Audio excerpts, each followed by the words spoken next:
नमस्ते दोस्तों, मैं सुमन शर्मा आप सभी का स्वागत करती हूँ आपके अपने चैनल सुमन एजुकेशन हब में। आज हम डिस्कस करने वाले हैं बजट से रिलेटेड जो है काफ़ी सारे अपडेशन हैं, वो सारे चीज़ें जो मैं आप लोग के साथ शेयर करना चाहती हूँ सो दैट आप लोग भी अपडेट रहें। तो बजट 2025 में काफ़ी सारे जो बड़े अनाउंसमेंट हैं वो किए गए हैं। सबसे पहला जो है इनकम से रिलेटेड है। अगर आपकी इनकम टिल 12 लाख है तो आपको टैक्स पे नहीं करना है। टैक्स पे कैसे नहीं करना है, जो new income tax slab rate है फॉर द फाइनेंशियल ईयर 25-26, उसमें जो स्लैब रेट है 4 लाख रुपीज तक नील यानी कि जीरो रेटेड है।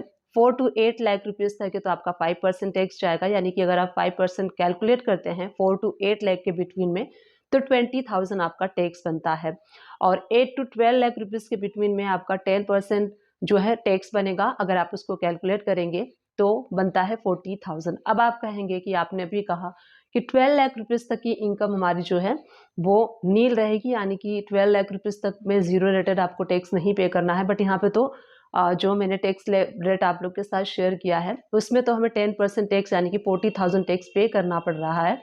तो यहाँ पे जो न्यू टैक्स स्लैब रेट है उसमें जो रिबेट मिलता है हमें 87 सेक्शन 87A का जो हमें रिबेट पहले मिलता था 25,000, न्यू टैक्स स्लैब रेट यानी कि 25-26 के लिए इसको इंक्रीज कर दिया गया है 75,000 तक का।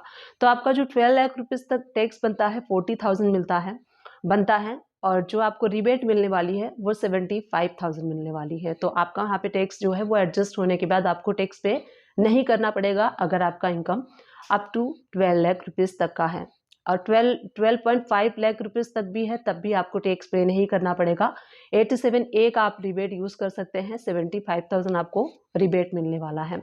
इसमें काफी सारे चेंजेस किए गए हैं, जीएसटी से रिलेटेड भी चेंजेस किए गए हैं, टीडीएस से रिलेटेड जो टीडीएस के सेक्शंस जो हैं उसके थ्रेशोल्ड लिमिट्स को चेंज किया गया है, इंक्रीज किया गया है, इससे भी काफी रिलीफ मिला है।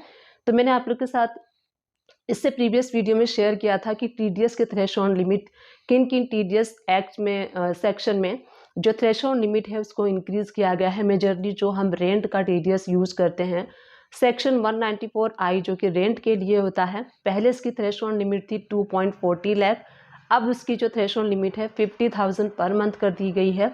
अगर आप उसको 12 मंथ से मल्टीप्लाई करेंगे तो ये 6 लाख रुपीज़ की थ्रेशोल्ड लिमिट रेंट 194I के लिए कर दी गई है।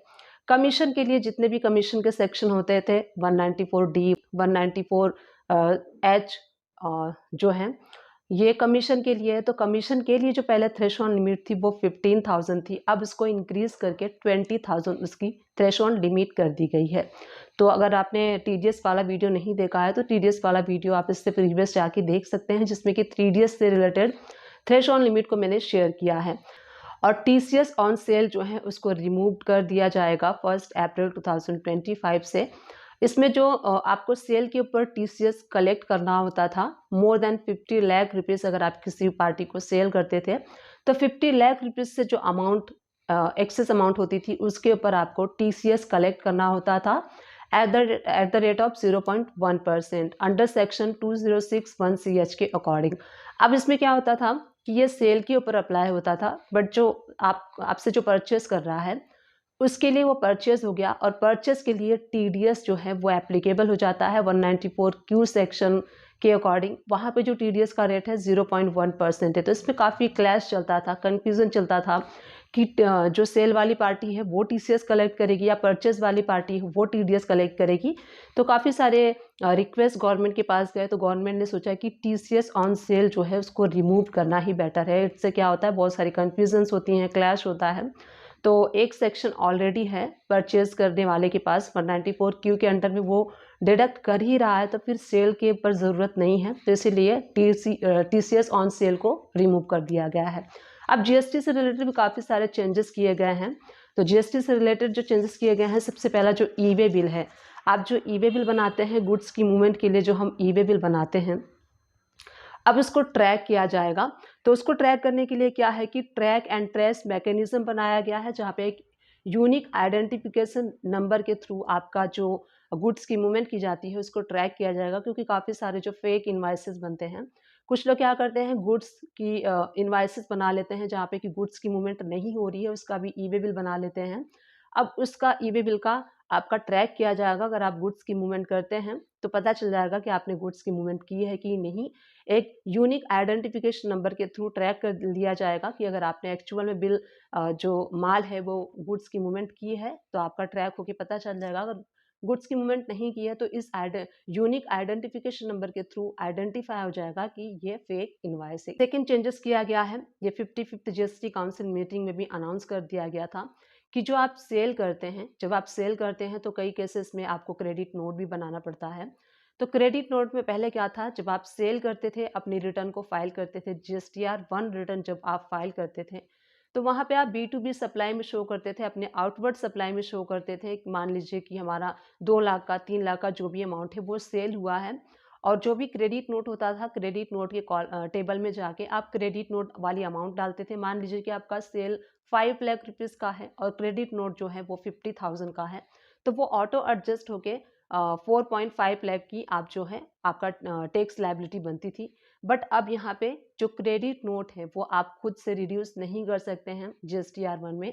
अब जब तक आपका जो बायर्स है वो जब तक अपने आईएमएस रिपोर्ट में उस क्रेडिट नोट को अप्रूव नहीं करेगा, एक्सेप्ट नहीं करेगा, तब तक आप उसको जो है रिड्यूस नहीं कर सकते हैं अपने जीएसटीआर 1 में।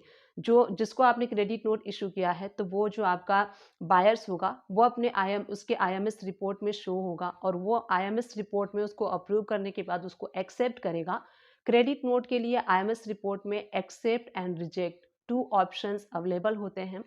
जो पेंडिंग वाला ऑप्शन है वहाँ पे जो है एक्टिव नहीं होता है तो वहाँ पे उस ऑप्शन को यूज़ नहीं कर सकते हैं क्रेडिट नोट के केस में।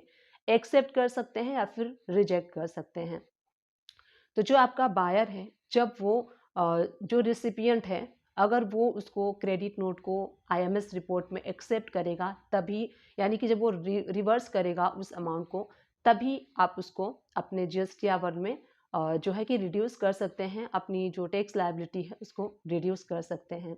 तो ये कुछ बड़े अपडेशन थे जो कि जीएसटी से रिलेटेड थे, मैंने इस वीडियो में आप लोग के साथ शेयर किए। तो काफ़ी सारे पॉइंट्स में इस 1 वीडियो में मैं कवर कर चुकी हूँ। तो उम्मीद करती हूँ ये वीडियो आप सभी लोग के लिए हेल्पफुल रही होगी। अगर हेल्पफुल रही है तो प्लीज़ चैनल को लाइक शेयर सब्सक्राइब कर दीजिएगा। Thank you for watching, keep watching.